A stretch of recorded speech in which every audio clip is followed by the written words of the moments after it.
Hello, ladies.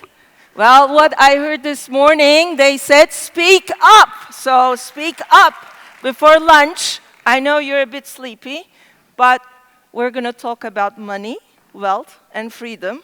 I think those are awakening points for you. I was in Baku. Tatiana invited me about 8 years ago in 2017.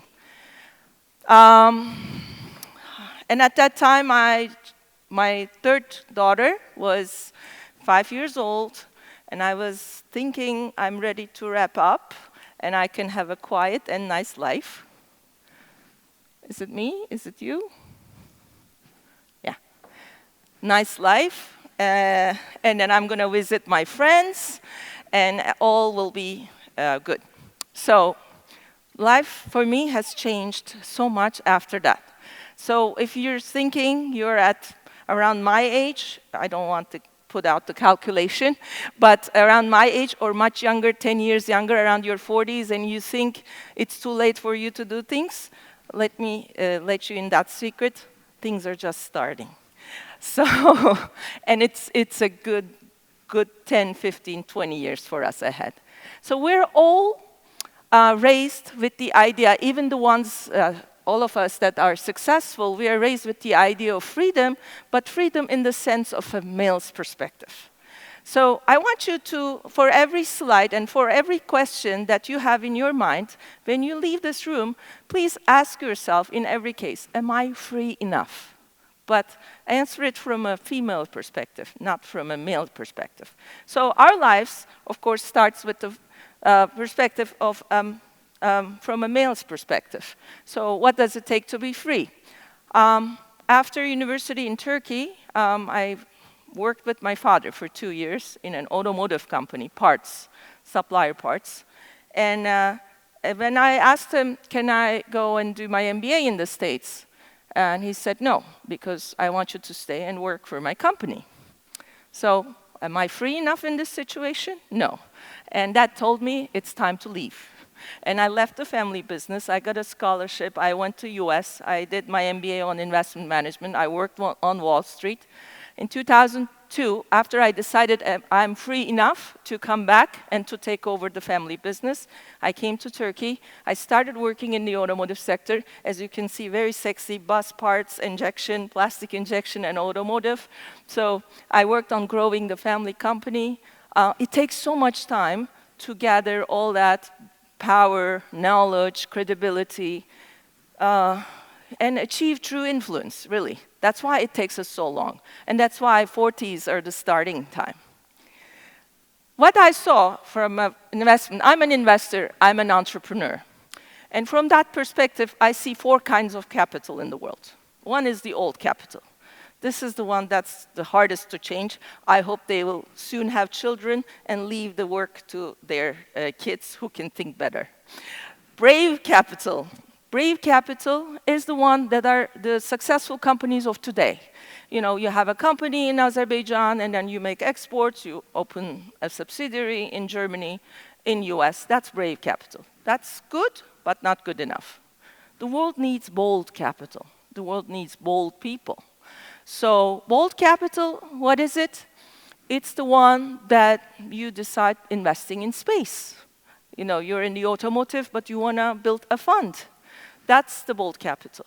And the world needs that. Hesitant capital is the worst.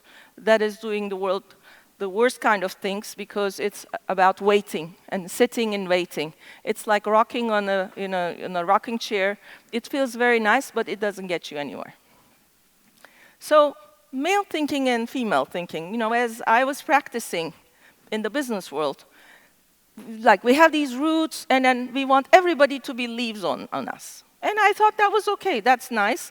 If I start investing from the company and then I help companies, smaller companies, and then they become subsidiaries of our company, and then together we build a tree. But what if the tree dies? You know, all the leaves goes up. If I were a leaf, and I would ask myself, am I free enough? And then if the answer is no, so you leave the tree. But if we work on building trees for everybody else that we are investing, so that each one of us become the tree on its own, and together we build a forest, That is true growth, and that is collaborative wealth. Bridge mentality. We think, okay, we built a bridge. With how many bridges can I build with each person in this room? But if I think like an octopus, I can find something to do with each of you. So the world, today's world, with a lot of technology and speed, it requires the octopus mentality. I'm a surfer. Tatiana said, okay, who are you? I think I'm a surfer. I sit around, wait for the perfect wave. My job is looking for the waves. And then I'm very patient with the wave. And then when it comes, I'm very fast in taking it. That's what an investor is. That's what I do. So after 2017, actually, I built my own company, apart from the family business. By the way, I did my first investment in 2006. And the money I have invested so far is from that investment. So when people ask, I don't have money, so how do I start? You start somewhere, but it will get you somewhere if you stay on it. So all my capital that I invested so far was from the first investment I made. So I built my own innovation investment company, and trying to change the world from that fixed mindset to the growth mindset. Everybody, we talk each other, you should think bigger, bigger, bigger. Yes, but what are you doing to change that? So if you are spending your time with the fixed mindset people, it is impossible. Even if you were the smartest people on earth, you couldn't think 1,000 times or 10 times better, 10,000 times better. So this company that I built, and it's separate from the family company, because I thought even in the family company, you grow it, it's big, it's nice, you're not free enough. There is a father, there are the cousins, there are the stakeholders, and you want to do things quickly, but you are not free enough. So okay, I told them, okay, I'll manage your company too, and you don't need to even pay me any salary. Because if you take money from someone, you are not free enough. Kind of like the AI founder, Sam Altman.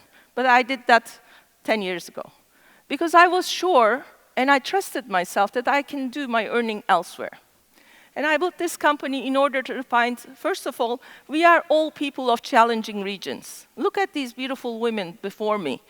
Would you not invest in them? Would you not build a business on them? So my ideas started, mostly women, but then everybody, from challenging regions. We find the best entrepreneurs and the technologies. We start investing in them. We take them global. And then they become big. They have their own trees. And then they come back and help do the same thing in their own countries. They reinvest the capital they make. So, and I built the Arya Women Investment Platform. That was my first initiative. Together in Arya, we have a gender lens VC fund that is $20 million now. It closed, and then we are doing many investments. I'm building a mobility fund, and I'm building a future industries fund that is going to be more than $100 million. So since 2020 even, these things happened. So things accelerate. I never thought that I would make a fund. That wasn't my dream. But my dream is to change pictures. The ones that I don't like. So, and then you keep asking yourself, what is next? Here I'm going to talk to you about an opportunity. We are a big opportunity for the world, women. And I built the platform with this idea. When you look at it, and nowadays, this is even the better times, and very few people are aware of that. $30 trillion. These are American figures because our countries don't have good figures, but I think we should do the research on it too. $30 trillion is expected to shift and land in the hands of women. So that's a big wealth transfer. Women currently control a third of the total US household financial assets, more than 10 trillion. So it's going to increase even more. Women, there is a 30% increase in the way the decisions are made. It's mostly made by females.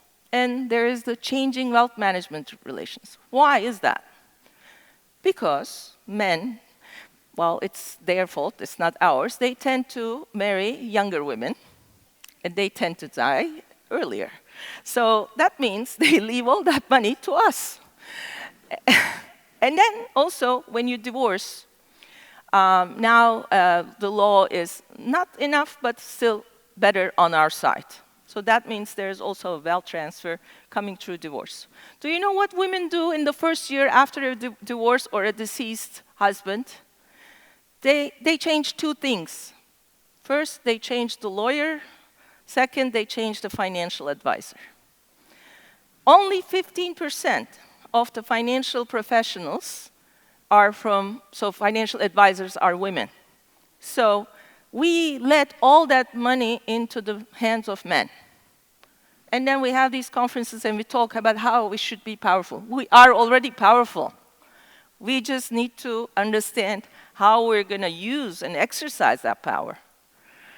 And despite all that power, because we let other people manage it, they tell us, or they manage our lives.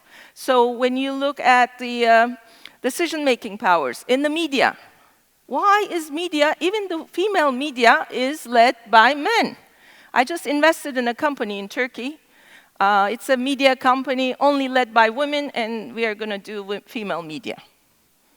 Because there was no single female person who was managing these brands.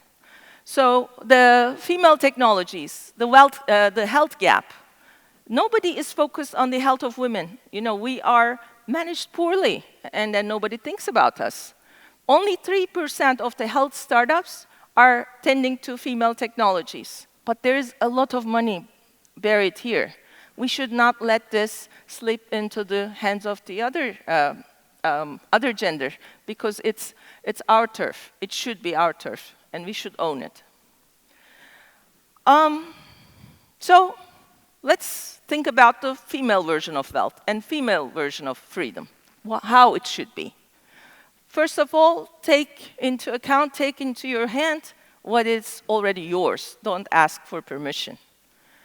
Freedom formula. Am I free enough question. So when you're doing something, when you're in your professional career, when you're at your home, are you asking yourself every day, am I free enough? Your father, your husband, of course they love you, everything, but for every relationship, that's a question that needs to be asked. Do we have the time for doing the things that we love?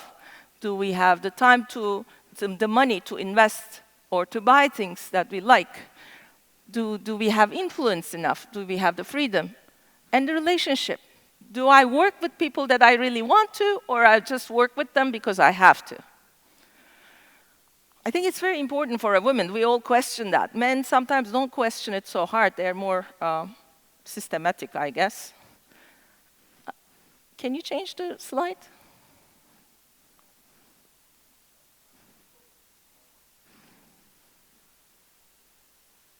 One more? So, do you know Game of Thrones? I think you know the little girl Arya, and I wasn't even pregnant when I watched it. I had 2 daughters, and I said, okay, it was finished, and I was going to live my life. Then I saw that little girl, and inside of me I said, wow, this is this little girl that nobody knows how powerful she is. I didn't know at that time that she was going to save the world at the end. And then we are born this way, women are born this way, and then nobody, really looks at us, and then we can become heroes. And I wished if I have another daughter, I will name her Arya. And 1 year later, I had my own Arya on the left. And this is the letter Arya wrote me. Look how we are born. We are the smartest people on earth. What would you do without you? We will ask you today, be ready for my questions. I will tell you what to do, and you will listen. She was 5. So most of us are born with this power, and women are always ahead at the university, in our jobs, and then something happens, and then we start falling behind. That's why I built Arya, because how can I empower women? The only thing I know is to make investments, to build businesses. And I said, if I put it into something that I really care about, that makes an impact. And so to teach women how to invest, how to make more investors out of women, and together invest in other women. Because in the investment world, first you have to invest on your own before asking people otherwise. So as women, I didn't think it was wise to go men and say, okay, invest in us. I told we are now more than 500 people in the network. And I'm going to tell you the story of how we built the fund. But if you don't show the world that you believe in yourself and you invest, nobody would invest with you. So it was our time to be courageous. Because money has no gender. Once you're successful with money, it doesn't matter whether you are a woman or a man, everybody would love you. So, and we built Arya Women Investment Platform. So we have all these chapters. I would love to start a chapter in Azerbaijan, by the way. We even have a subsidiary in Nigeria. So these people, these women all around the world, they become members. We are an accredited angel network. So far, we invested more than $5.8 million in the startups. And you see how once you start doing things, it accelerates. And then after that, the fund idea came. At that time, we were only 300 people.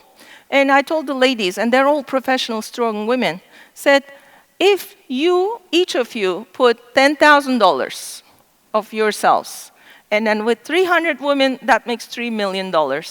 If you do that, I'm going to invest $500,000 with you. And we had the biggest bank of Turkey, İşbank, the CEO, was with us in the room today, like the Yellow Bank. And he said, if you manage to collect $3.5 million among yourselves, I'm going to also invest the same amount with you. We managed to collect, fundraise, we say, 5 million among us. And he ended up investing 5 million. I thought that 10 million was the best of my dreams. Then, 17 institutional investors, 3 banks, many corporate companies, 75 individual investors. Today we have a fund size of $25 million. Something that I would have never imagined if you had told me 10 years ago. I mean, I know we were going to places, but I didn't know it was going to be that. Now it lets me to believe there are so much more to do, and then we can go even to Mars with Elon Musk. So, if you see 52 Challenge Club investors, these are all female. We are a fund with the most female investors in Turkey, and most of the investors are first-time investors. They've never invested before, but they trusted and they were courageous and they were bold. They came and they invested $50,000 of their own money. And some of them, they couldn't afford 50, so 3 of them came together and made the investment. So once we are on a track, we are on the road, we can accomplish things. We need more technology for women. We need to own it. These are all the investments. We invest in companies with at least 1 female co-founder, and we invest mostly in technology companies. In Turkey, 3 out of 7 unicorns, 3 of them were built by women, including the Trendyol that just came into the Azeri market. So once you start investing in women, you can get your returns quite fast. But you have to start and you have to be bold. So these are all the investments. This is a beauty company. This is a biotech and AI company. This is an innovative newborn care company. This is doing organ twins so that the cancer treatments can be treated first on the twin of the organ, and the patient gets a much faster and accurate treatment. So these are all Turkish. We don't need to go look, to the United States and to be the best. You have beautiful scientists, beautiful business makers. We just need to bring them together around an ecosystem. We just have to imagine the things that we can do together.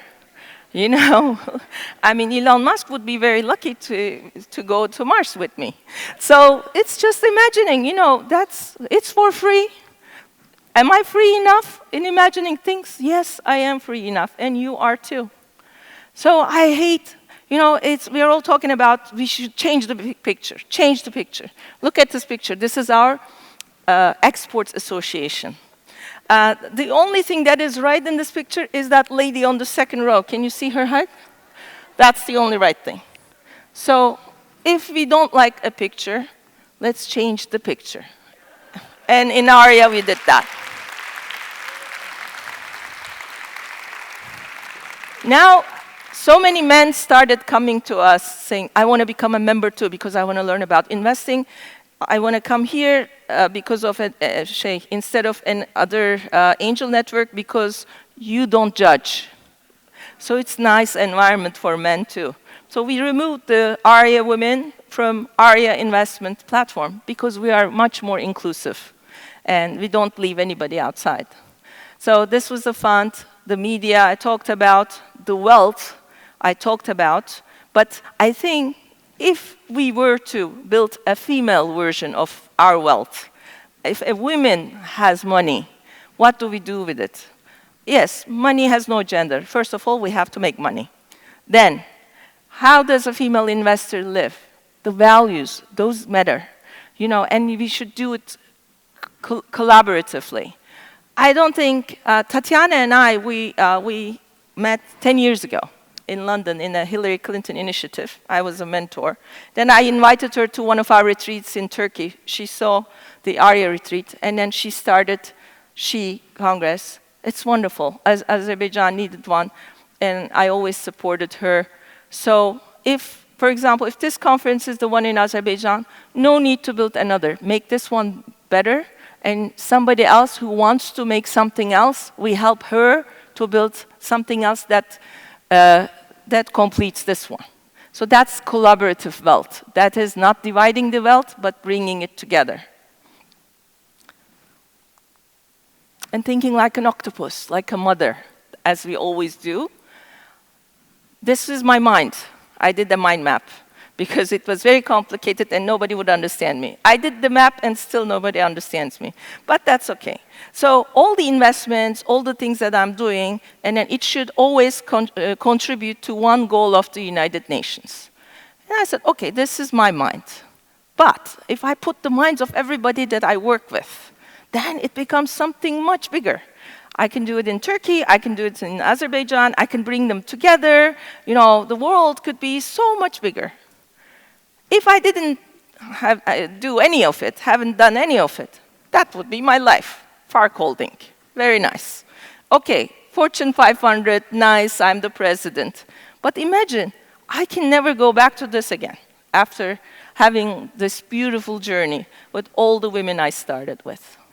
So I think our version of female wealth should be based on how to live life better, of course for ourselves, but for everybody around us. Friends, family, our children, spending the money the way we want to, we give it to the people we want to, and create a significant impact to change things in the world. And good news is there's so much to change. So there are a lot of investment opportunities.